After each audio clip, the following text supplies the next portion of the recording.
Mary Hamilton took a deep breath as she brewed her herbal tea in the kitchen of her Chicago apartment, where the morning sunlight streamed in. Feeling tightness in her abdomen, she gently placed her hand on her swollen belly. Being 5 months pregnant was one of the happiest moments of her life. "How are you feeling?" David, her husband, embraced her from behind and kissed her shoulder. "A little tired, but happy," Mary smiled. "I'm planning to check out the venue for the baby shower today. Mom said she picked out the perfect place." A momentary tension crossed David's face. "I'm surprised your parents are planning it." "Yes. I was surprised too," Mary answered honestly. "After Caitlin's miscarriage, my parents were pretty distraught." Mary gazed at the Chicago skyline outside her window. Thinking about her family stirred up complicated emotions. She had always been expected to be the strong daughter, while her sister Caitlin was frail since childhood, and the family's attention was constantly focused on her. Even after college graduation, Mary remained at home, caring for her sickly sister while working to support the family. She had repeatedly sacrificed career opportunities and chances to study abroad for her family. Her parents would say, "Mary is strong, she'll be fine," pretending not to notice her sacrifices. 3 years ago, as her career in real estate began to take off, Mary fell in love with her colleague David, and they married last year. It was the first time she had prioritized her own happiness. And now, she was expecting her long-awaited first child. On the surface, her family celebrated Mary's pregnancy, but her mother Elizabeth had secretly said, "Caitlin should have had a child before you." Caitlin had married Jason, a doctor, 2 years ago and had wanted to get pregnant right away, but hadn't been able to conceive. After Mary announced her pregnancy, miraculously, Caitlin became pregnant too. Their parents were overjoyed and placed more importance on Caitlin's pregnancy than Mary's. Mary sincerely wished for her sister's happiness and downplayed her own pregnancy joy to support her sister. However, during Mary's 6th month of pregnancy, Caitlin suddenly miscarried. The entire family was deeply saddened, especially her parents, who became consumed with thoughts of Caitlin. When Mary tried to discuss her baby shower at this time, her mother coldly dismissed her, saying, "This is not the time to be thinking about such things." Still, a week later, her parents contacted her saying, "We've planned a baby shower for you." Mary was surprised and grateful, but felt something was off. "Families are complicated, David," Mary said, squeezing her husband's hand. "Yours especially," David answered frankly. "They're not fair to you. They don't seem to realize how much you've sacrificed for them." "Their family," Mary made excuses as usual. "They have their own way of showing love." David said nothing, but concern showed in his eyes. He worried about Mary continuing to sacrifice herself for her family. But knowing his wife's strength and patience, he respected her judgment. "What's the plan for today?" David changed the subject. "Mom called. She's reserved Blue Sky, the most reputable restaurant in Chicago. I'm going to meet her to discuss the baby shower arrangements." "That's wonderful," David answered with a smile. "It seems your family is finally acknowledging your happiness."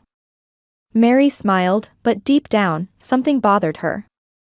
She felt uneasy about her parents' sudden change in attitude. But today was the baby shower planning meeting she had been looking forward to.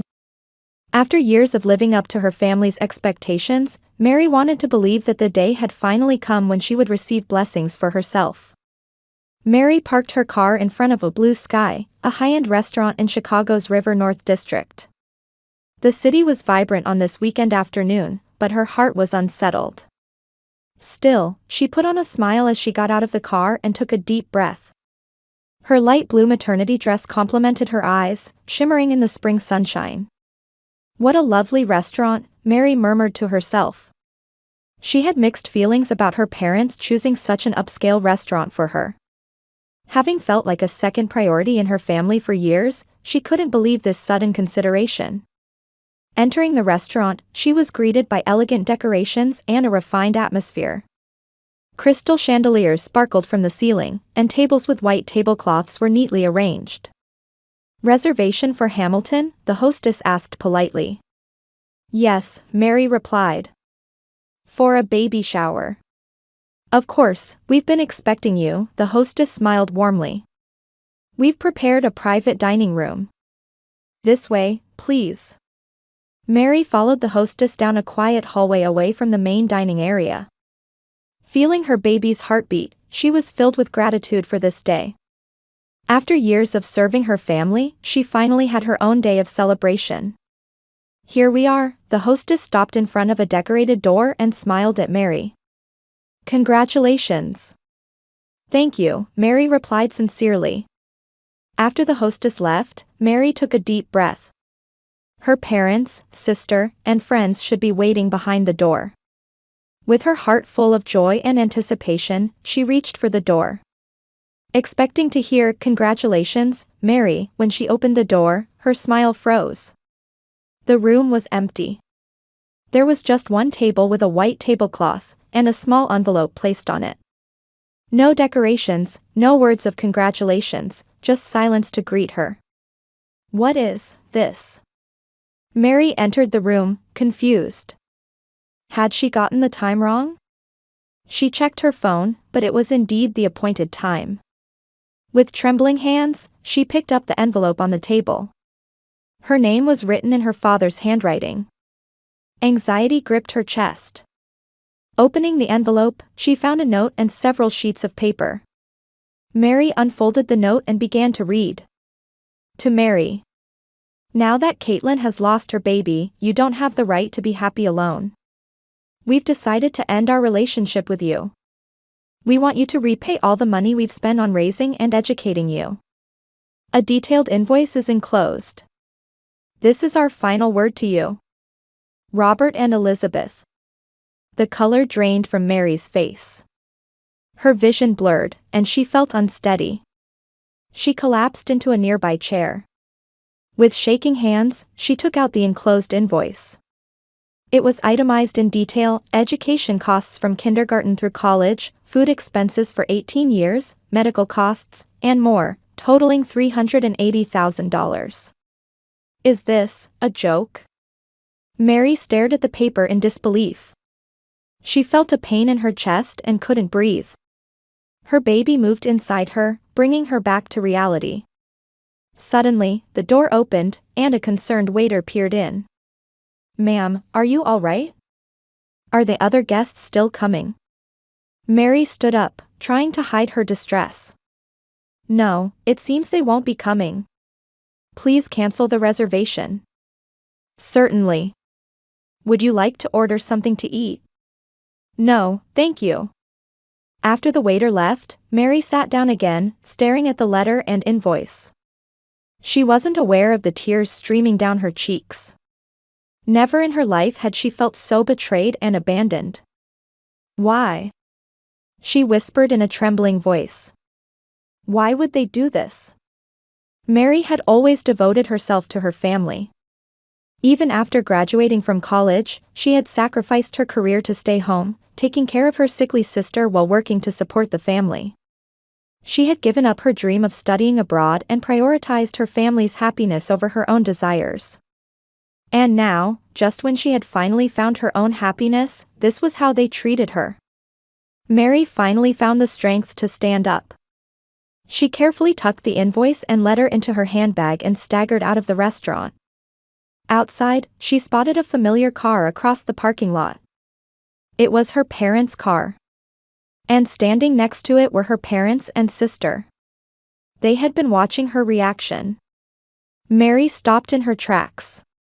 When her parents and sister saw her, they got into their car without a word and drove away.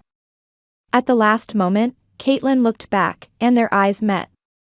There was sadness and regret in her eyes, but she too said nothing as she got into the car. With tears blurring her vision, Mary returned to her car. Sitting in the seat, she rested her forehead on the steering wheel and broke down sobbing. Her baby moved again, and she instinctively placed her hand there. It's okay, baby, she whispered. You have mommy and daddy. That's enough.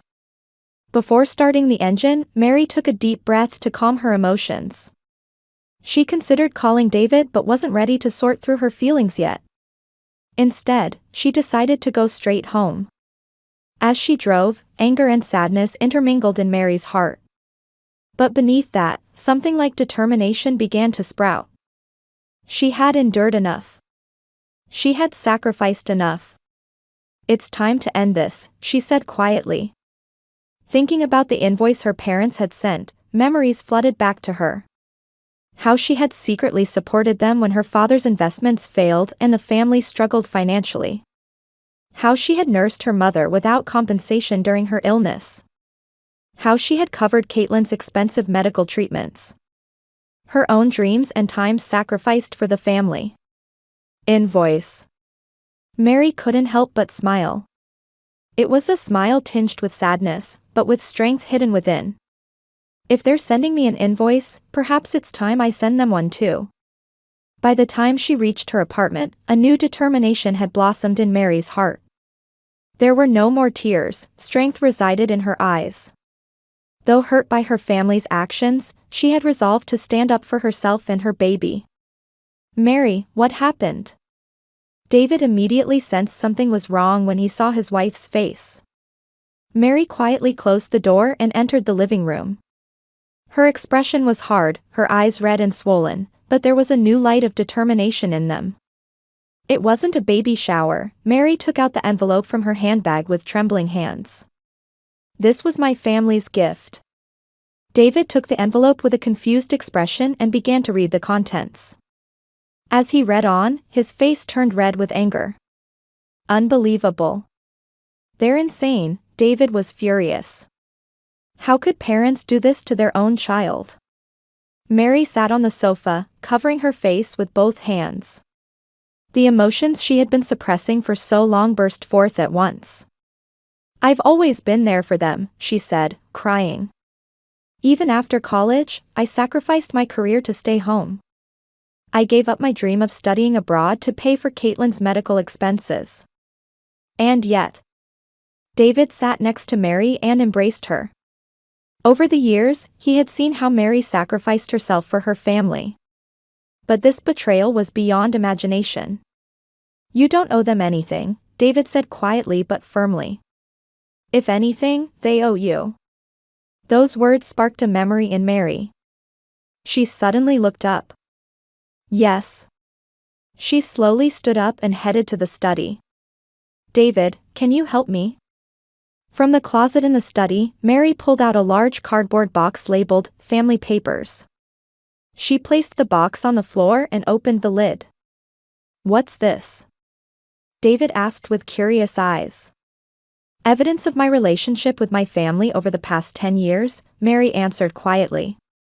She began taking out documents one by one. "Right after I graduated from college, my father failed in his investments and took on a lot of debt. I gave most of my starting salary to them so they wouldn't lose the house." She continued to take out more documents. Bank transfer records, payment certificates, handwritten notes, all organized chronologically. Caitlin's expensive treatments, my parents' mortgage payments, my father's debt restructuring after his business failure, I secretly paid for it all. David looked at the documents with a surprised expression. "You paid for all of these?" Mary nodded. "My father was a proud man. He didn't want his financial failures known to the world. So I supported them behind the scenes, while pretending on the surface that my father was paying for everything." David was trying to understand the situation while checking the documents one by one.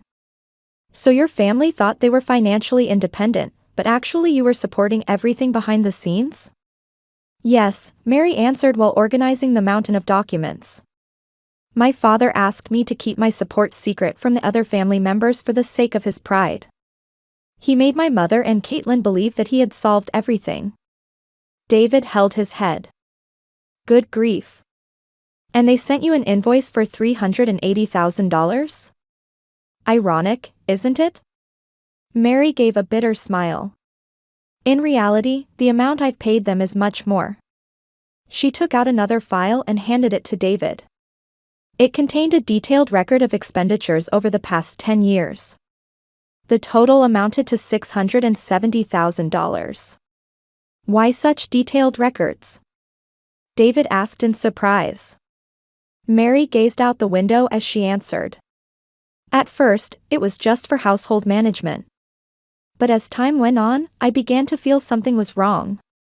My father would accept my support but always ignored my contributions at the company. My mother prioritized Caitlin over me and didn't consider my feelings. And Caitlin?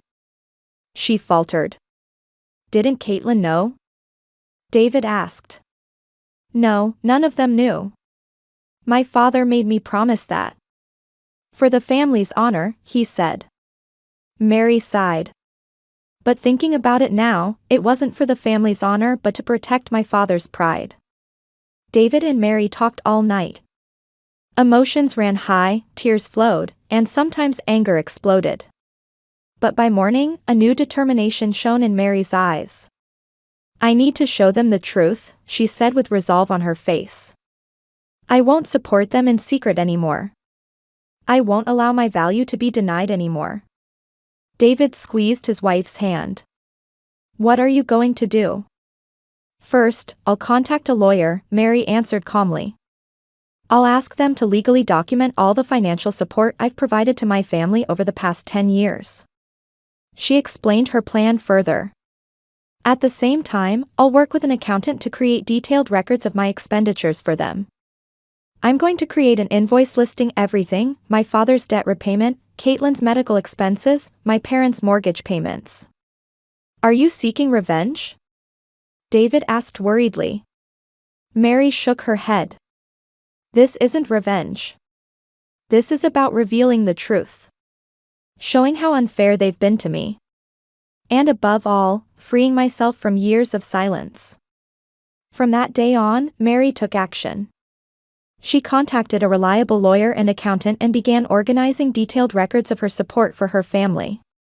Every day after work, she spent hours in her study reviewing past records and finding necessary documents. A week passed, and all preparations were complete.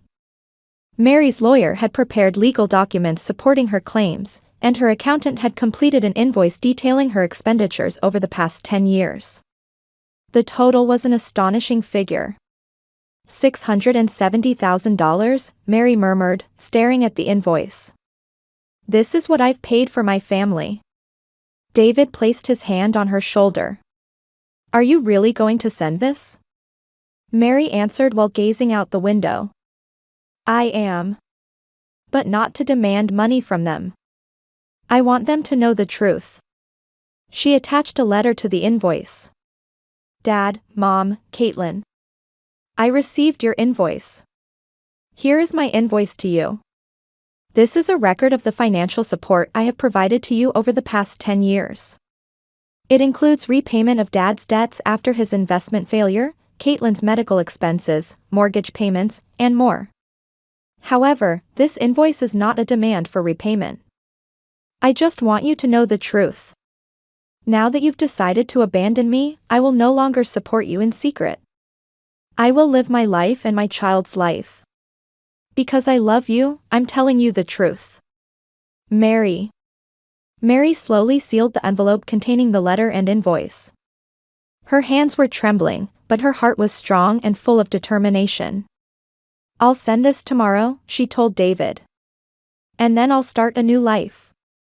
That night, Mary slept peacefully for the first time in a long while. Her baby was moving energetically in her belly. As if blessing the mother's new determination. It's okay, baby, Mary whispered gently. We'll be strong. And we'll live surrounded by people who understand the true meaning of family. It was a rainy Wednesday morning when the mail carrier came to the Hamilton family's front door. Robert opened the door and received the envelope. The moment he saw the sender's name, his expression clouded. Who's it from? Elizabeth's voice came from the kitchen. It's from Mary, Robert reluctantly answered. He brought the envelope to the living room and sat on the sofa. Elizabeth and Caitlin also gathered around him, driven by curiosity. Since the baby shower last week, they had not been in contact with Mary at all. They had expected words of anger or pleas from their daughter, but such a prompt reply was unexpected. "Open it," Elizabeth urged.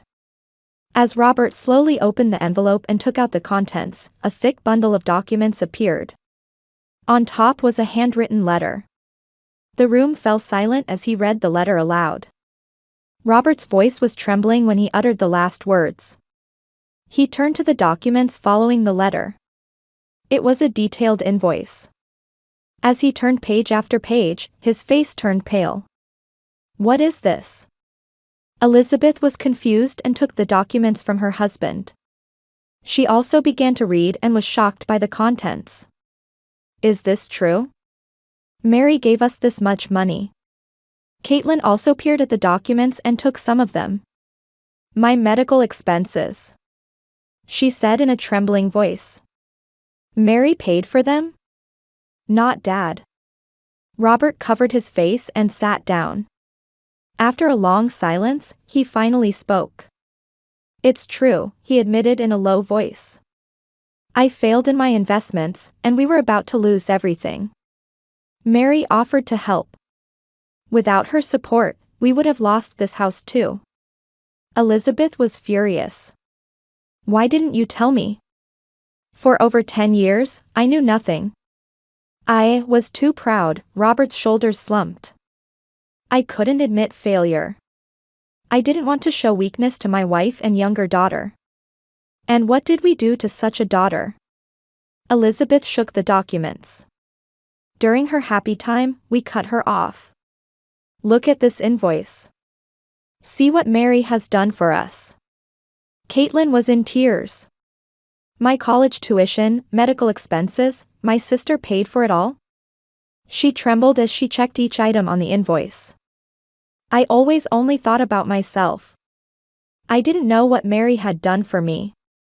"She never mentioned it," Robert sighed. "That was our agreement. For the family's honor." "Honor?"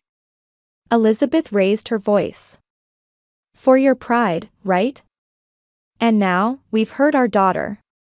Instead of celebrating her pregnancy, we did such a terrible thing." Her words turned into sobs. "What horrible parents we are." The three of them sat in silence for a long time. The invoice and letter spread out on the coffee table revealed the truth of their lives. "We need to contact Mary," Caitlin was the first to stand up. "We need to apologize," explain. She took out her cell phone and called her sister's number, but the call was transferred to voicemail. "She's not answering," she slumped her shoulders. "Of course," Robert said quietly. "We betrayed her." Elizabeth stood up, wiping her eyes with a handkerchief. "Let's go to her apartment. We must apologize in person." The three of them immediately got into the car and headed to Mary's apartment. But when they arrived, a new shock awaited them. According to the apartment manager, Mary and David had moved out 2 days ago. "Do you have their new address?" Elizabeth asked anxiously. "I'm sorry, but they asked me not to share their forwarding address," the manager apologetically replied. The three returned to the car, disappointed. "Let's try her company," Robert suggested. Upon arriving at the real estate company, they were guided by a receptionist. "We'd like to see Mary Hamilton." "I'm sorry, but Mrs. Hamilton has been transferred to another branch of our head office," the receptionist answered. "I cannot give you the specific location due to our privacy policy." They called Mary multiple times and sent emails, but there was no response. A week passed, and their anxiety grew day by day. "She's really left us," Elizabeth cried one night. "What we did is irreparable." Robert was also deeply remorseful. "My pride ruined everything. Mary was always there for us, but we didn't understand her." Caitlin was looking at a picture of her sister, thinking, "We may never have another chance to be a real family to her." A month later, an envelope arrived at their home. The sender was Mary's lawyer. Inside was a short letter and a photograph. The letter read, "Mary is currently spending time in a safe and peaceful environment. She has expressed her wish to refrain from contacting you for the time being. Please respect her choice. She and the baby are healthy, and she is due to give birth soon. The photo showed Mary with her belly greatly swollen. She was standing by the sea, smiling. David stood beside her, his hand on her shoulder. They looked happy. Seeing that photo, the three of them shed tears. A sense of loss and regret enveloped them. They had to know the truth and accept the consequences of their actions. She hasn't cut us off completely, Caitlin said, staring at the photo. The fact that she sent a photo means she hasn't completely closed the door on her relationship with us. But on her terms, in her time, Robert showed understanding. We have no choice but to wait. And when she comes back, we must be prepared to welcome her as a true family. Elizabeth looked at her husband and daughter and nodded deeply. We must use this time to change. So we never hurt someone we love again. The three quietly held hands. They had a long road ahead, but for the first time, they were facing the truth and beginning to have the will to change. Mary's invoice didn't seek financial payment but truth and sincerity. And it was deeply etched in their hearts. Emma, Grandma, and Grandpa are coming. Are you ready? Mary called out to her 2-year-old daughter as she placed a vase of flowers on the living room table. Spring sunlight streaming through the window brightly illuminated the room. Yes. Emma's cheerful voice echoed, and she came running into the room with the sound of little footsteps. The girl, with golden curls bouncing and wearing a blue dress, had clear eyes sparkling just like her mother's. The doorbell rang, and David went to answer it. On the other side of the door stood Robert, Elizabeth, and Caitlin, looking tense. Please come in, David warmly welcomed them. Mary took a deep breath and headed to the entrance. Her reunion with her family had begun gradually since her daughter Emma was born. It started with communications through a lawyer, then progressed to short phone calls, and since last year, monthly visits. It wasn't an easy process. It took time to rebuild trust. But the new relationship built on truth and honesty had become stronger than before. Mary. Elizabeth's eyes filled with tears at the sight of her daughter. Thank you for always letting us see you. Mom, Dad, Mary responded quietly. There was no longer the tension in her voice that had been there before. Emma has been looking forward to seeing Grandma and Grandpa. Robert's face lit up when he saw his granddaughter. He knelt down to meet Emma at eye level. Would you show me the picture you drew for Grandpa? Emma nodded happily and took Robert's hand, leading him to the living room. Caitlin approached Mary and they quietly embraced. How are you, sister?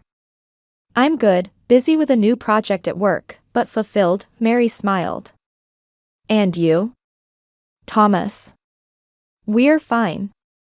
Thomas is at a friend's house today, Caitlin replied. A year ago, she and her husband Jason had adopted a 5-year-old boy named Thomas. The family gathered in the living room, having tea and conversing peacefully.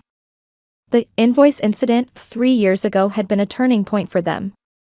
Robert had learned from his mistakes and now discussed economic problems openly rather than hiding them. He had begun working as a financial literacy instructor at a senior center, giving lectures on the theme learning from mistakes caused by pride. Elizabeth treasured her time with her granddaughter Emma while also striving to build a healthier relationship with Mary. She had inscribed the importance of loving without discrimination in her heart and respected both her daughters. Caitlin had worked most ardently to repair her relationship with her sister. She now worked as a counselor for an adoption support organization, sharing her own experience that family is not just about blood relations. After dinner, when Emma had gone to sleep, Mary joined her family on the deck to gaze at the starry sky. What is a true family? David quietly asked. Mary thought for a moment before answering. I think a true family is people who support each other even in difficult times, have the courage to admit mistakes and grow, and above all, build relationships based on honesty and respect. Everyone nodded quietly. After a painful journey, they were finally beginning to understand what that meant.